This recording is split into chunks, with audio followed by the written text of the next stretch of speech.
আমন্ত্রণ দীপ্ত সংবাদে আপনাদের সাথে আছি আমি ইয়াসমিন সুমনা। জুলাই গণ অভ্যুত্থান স্মৃতি জাদুঘর উদ্বোধন করেছেন প্রধানমন্ত্রী তারেক রহমান। সকাল ৯টায় জাদুঘরটির উদ্বোধন করেন তিনি। এরপর এটি ঘুরে দেখেন প্রধানমন্ত্রী। বলেন, বাংলাদেশের সব গণতান্ত্রিক আন্দোলনের ইতিহাসের ধারক হবে এই জাদুঘর।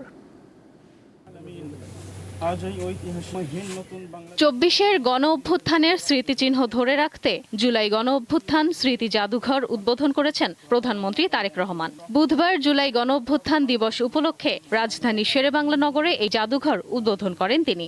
এর মধ্যে দিয়ে এই স্মৃতি জাদুঘরের দুয়ার সবার জন্য উন্মুক্ত হলো।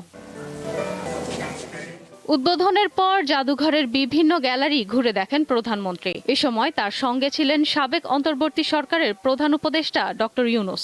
জুলাই গণ অভ্যুত্থানের ইতিহাস, আত্মত্যাগ ও সংগ্রামের বিভিন্ন নিদর্শন দেখেন সরকার প্রধান। অনুষ্ঠানে জুলাই গণ অভ্যুত্থানের ঘটনা প্রবাহ, গণমানুষের অংশগ্রহণ ও বিজয়ের ইতিহাস ভিত্তিক একটি প্রামাণ্যচিত্র প্রদর্শন করা হয়। পরে তিনি জুলাই ৩৬ শীর্ষক আলোচনায় অংশ নেন।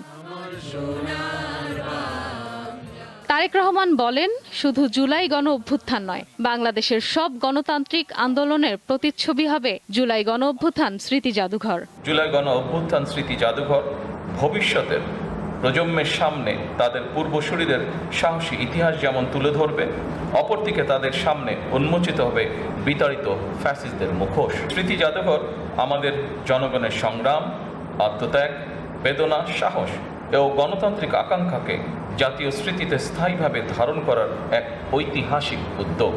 শহীদদের কাঙ্ক্ষিত বাংলাদেশ প্রতিষ্ঠার কাজ শুরু হয়েছে জানিয়ে ৩১ দফা নির্বাচনী ইশতেহার ও জুলাই সনদ বাস্তবায়নের কার্যক্রম এগিয়ে চলছে বলেও জানান সরকার প্রধান। ২০২৪ সালের গণ অভ্যুত্থান কোনো একক ব্যক্তি, গোষ্ঠী কিংবা দলের নয়। এই অভ্যুত্থানের মহানায়ক বাংলাদেশের গণতান্ত্রিকামী জনগণ।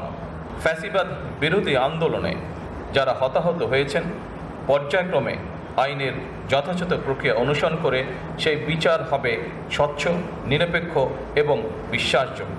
জুলাই গণ অভ্যুত্থান স্মৃতি জাদুঘর বৃহস্পতিবার থেকে সবার জন্য উন্মুক্ত হবে। এই বাংলাদেশ আর কখনোই তাবিদারি রাষ্ট্রে পরিণত হবে না, ইনশাআল্লাহ। ইশরাত সুমা, দীপ্ত সংবাদ।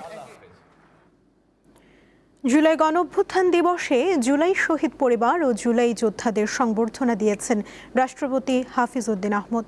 বুধবার রাজধানীর শেরেবাংলা নগরে বাংলাদেশ চীন মৈত্রী সম্মেলন কেন্দ্রে জুলাই যোদ্ধাদের রাষ্ট্রীয় স্বীকৃতি দিতে এই অনুষ্ঠানের আয়োজন করেছে মুক্তিযুদ্ধ মন্ত্রণালয়। অনুষ্ঠান এখনো চলছে। অন্তর্বর্তী সরকারের পরে প্রথম রাষ্ট্রপ্রধানের উপস্থিতিতে বড় পরিসরে জুলাই যোদ্ধা ও শহীদ পরিবারগুলোকে সংবর্ধনা দেওয়া হচ্ছে। শহীদের মাতা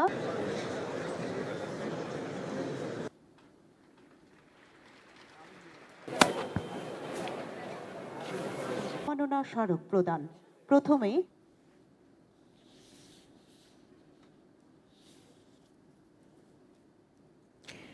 নানা আয়োজনে সারা দেশে পালিত হচ্ছে জুলাই গণ অভ্যুত্থান দিবস। ২ বছর উপলক্ষে জুলাই শহীদ স্মৃতিস্তম্ভে ফুলেল শ্রদ্ধা জানান সর্বস্তরের মানুষ।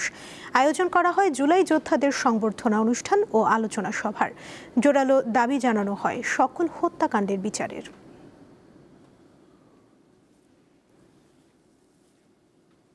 রংপুরে যথাযথ মর্যাদায় জুলাই গণ অভ্যুত্থান দিবস পালিত হয়েছে। সকালে জুলাই শহীদ স্মৃতিস্তম্ভে ফুল দিয়ে শ্রদ্ধা জানান বিভাগীয় কমিশনার, রংপুর ৩ আসনের সংসদ সদস্য সহ বিভিন্ন পর্যায়ের কর্মকর্তা কর্মচারীরা।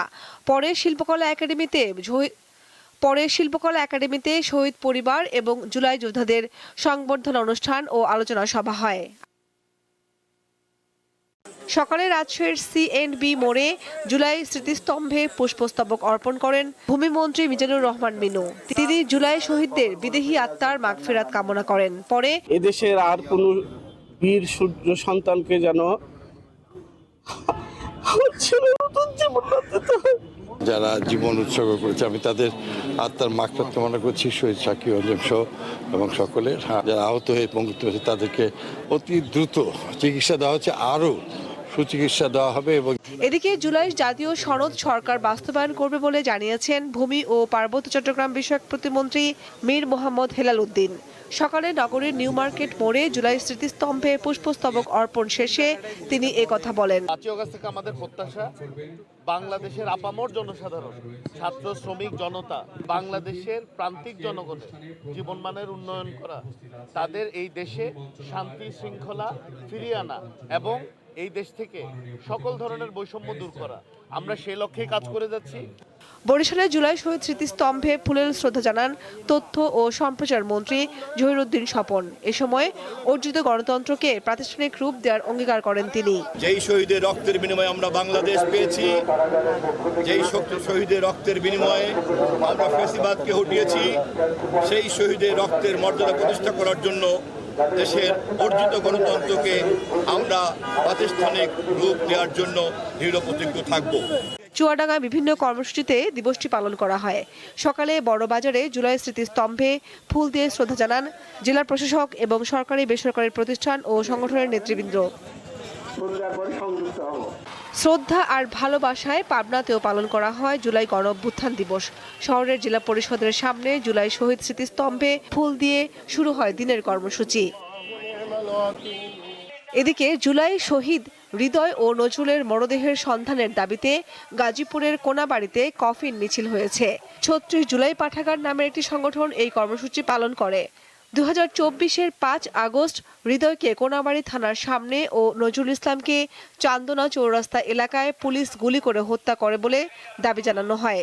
আমরা সেই লাশগুলোর সন্ধান চাই, অন্তত পরিবারের কাছে তাদের হাড়গোড়গুলো ফেরত দেন। আপনাদের এই নারকীয় হত্যাকাণ্ড আপনার অনুতপ্ত হন এবং দায় নিয়ে এই লাশের সন্ধান দিন। খাগড়াছড়িতে জুলাই যোদ্ধাদের শ্রদ্ধা জানিয়েছে সর্বস্তরের মানুষ। যথাযোগ্য মর্যাদায় মাগুরায়ও জুলাই গণঅভ্যুত্থান দিবস পালন করা হয়েছে। কর্মসূচির অংশ হিসেবে 4 আগস্ট মাগুরায় নিহত প্রথম শহীদ ছাত্রদল নেতা মেহেদী হাসান রাব্বির কবর জিয়ারত, দোয়া ও মোনাজাত করা হয়।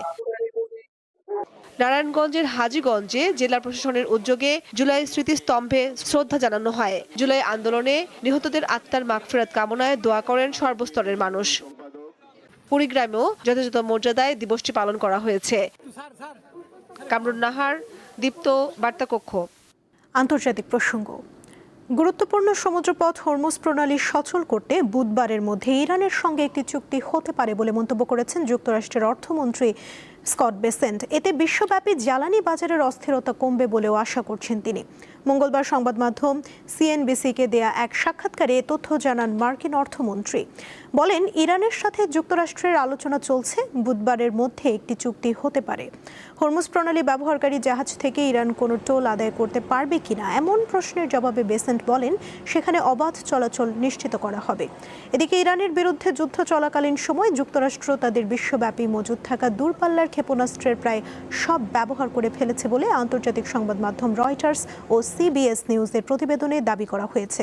তবে পেন্টাগন এসব দাবির তীব্র বিরোধিতা করেছে।